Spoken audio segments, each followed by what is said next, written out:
Shalom jemaat yang dikasih dalam Tuhan, kembali lagi dalam Renungan Harian GKMI Anugerah Senin 11 Juli 2022. Mari kita bersatu dalam doa. Ya Aba Bapa, terima kasih buat hari yang indah yang sudah Tuhan percayakan buat kami jalani. Tuhan, kami mau mengawali hari ini dengan bersama-sama belajar akan firman Tuhan. Berkati kami, berkati hati kami sehingga kami boleh menikmati renungan hari ini. Di dalam nama Tuhan Yesus kami berdoa. Amin.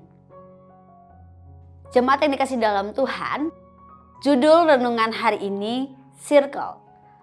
Yang terambil dalam bacaan kitab suci Lukas 6 ayat 13 sampai ayat yang ke-16. Saya akan membacakan untuk kita semua. Ketika hari siang, ia memanggil murid-muridnya kepadanya lalu memilih dari antara mereka 12 orang yang disebutnya rasul. Jemaat, circle dalam bahasa gaul adalah lingkaran pertemanan yang memiliki makna seperti kelompok pertemanan atau kumpulan pertemanan yang terbatas dan khusus. Tentu dalam circle tersebut kita menjumpai berbagai macam sifat. Ada yang mudi, usil, kebis, kepo abis, pendiam, keras kepala, pemarah, ada yang suka bercanda dengan berlebihan, gampang bohong, dan masih banyak lagi.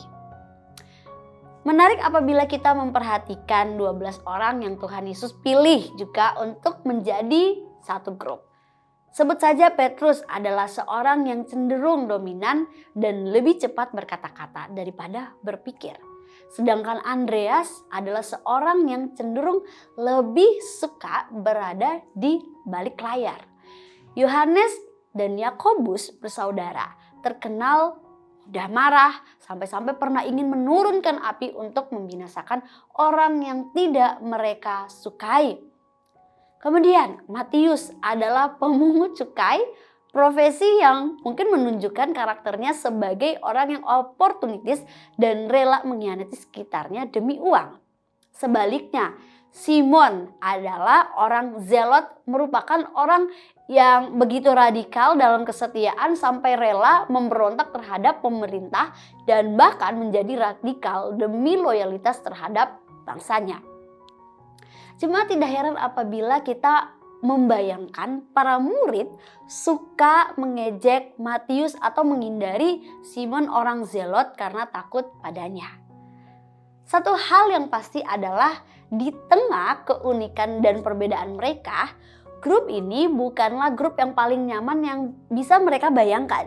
Dan apabila mereka bisa memilih sendiri, mungkin mereka tidak akan memilih satu sama lainnya sebagai anggota satu grup. Namun seperti inilah orang-orang yang Tuhan Yesus pilih dan satukan. Dalam grup inilah Tuhan Yesus mendidik mereka satu persatu, mempertajam kerohanian dan kedewasaan emosi mereka.